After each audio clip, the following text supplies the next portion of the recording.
The justice system has to be malleable, and it has to adapt itself to the situation. George Washington would never have found himself in this situation, and we haven't had a president of the United States in all our history who has been charged with 91 felonies and 4 indictments in 4 different courts, 2 state, 2 federal. And the justice system will just have to learn to cope with it, and they will cope with it.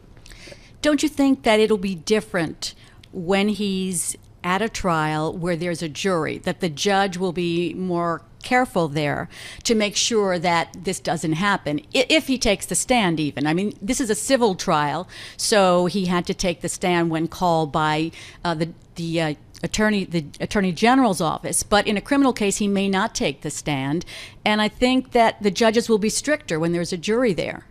I think the judges will be stricter. And, in mafia cases, we've had unruly defendants who have made comments when they did not take the stand, and the judge actually gagged them in front of the jury. And so there's precedent, not only for a gag order, but for gagging him so they can't interrupt the proceedings. He has to have respect for the proceeding.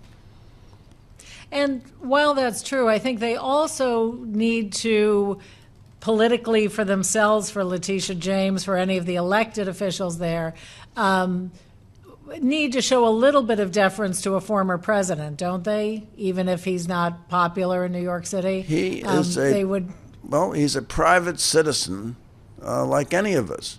The office he once held demands very high respect.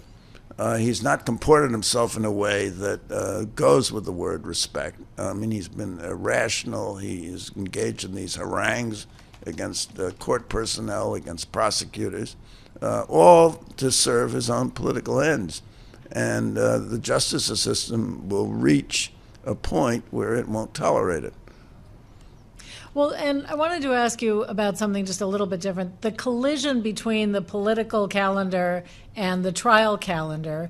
Eileen Cannon down in Florida on the documents case, which actually seems to be the clearest of all the cases, she's now sounding amenable to maybe delaying the trial beyond May, maybe even giving in to Trump's request that it be after the election.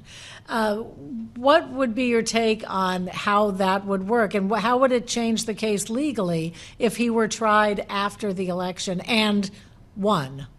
Well, assuming he won the election, all these cases would disappear because he would either pardon himself, which means the end of all the federal cases, or he would direct his attorney general, since he's already said that if he gets in, he's going to have a politicized Justice Department, and he'll direct his attorney general to drop the cases, and they'll drop the cases. So that's what he's banking on. This New York civil case is one of the most threatening cases because it may strip him of his net worth and prevent him from conducting business in the state of New York. Well, let me ask you this about the other cases. Is that why it's important that the Georgia case go forward? Because that would be a state conviction, and he couldn't pardon himself from that. He could not pardon himself either from the Georgia case or from Alvin Bragg's Stormy Daniels case in New York. I was avoiding that one on purpose because it's the weakest of the cases. I don't know that it's the weakest. The false statements are very clear. The question is, can it be enhanced into a felony? And I think That's it can. Weak. But that is the weakness. However, it's true, we can't pardon those offenses, but there's no way that a local prosecutor is going to bring to trial a sitting president or even a president-elect. It's just not going to happen. There is some room, though, because the trial that was supposed to go forward a couple of weeks ago, they all pled out on that. So now there's some room in that calendar, perhaps, to bring the case earlier. There is, but no trial date has been set. And I think if a trial date is set, you're going to have other defendants who will plead guilty. And the defendants who remain are going to be Trump, Giuliani, Mark Meadows, maybe one or two others. It'll be a very manageable trial, and it can certainly occur before the election.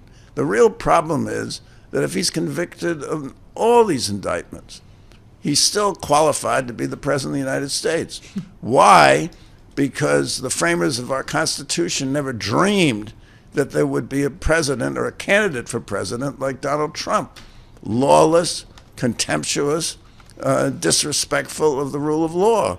He is a rogue candidate. He would be a rogue president. He said if he gets in, he's going to terminate the Constitution to stay in office.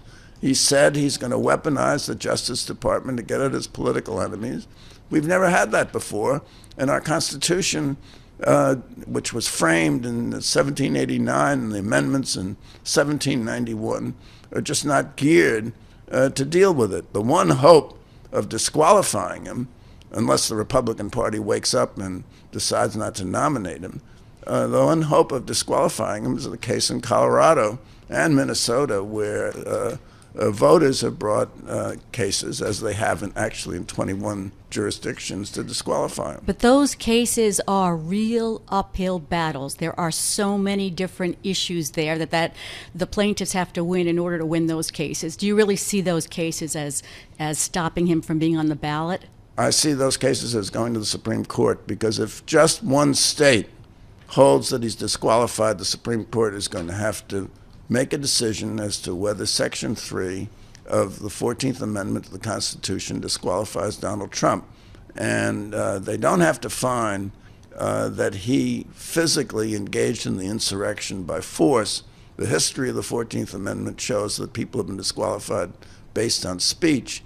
The simple statement that he plans to terminate the Constitution if he gets in office, in order to stay in office, violates Article 2 of the Constitution and violates Section 3 of the 14th Amendment. I don't think it's an uphill case, because there are a lot of issues that have been raised. Well, the weight of authority says it's an uphill case. I mean, there hasn't been a case at that level, at the appellate level, at all. It's an open question, an open constitutional question that the Supreme Court, as you say, will have to decide. That's true. It's an open constitutional question. It's an open constitutional question as to whether he has blanket immunity from crime for everything he did in office. He claims he does. The Supreme Court has never passed on that. But it would seem to me that the logic of the Constitution is that he does not have blanket immunity.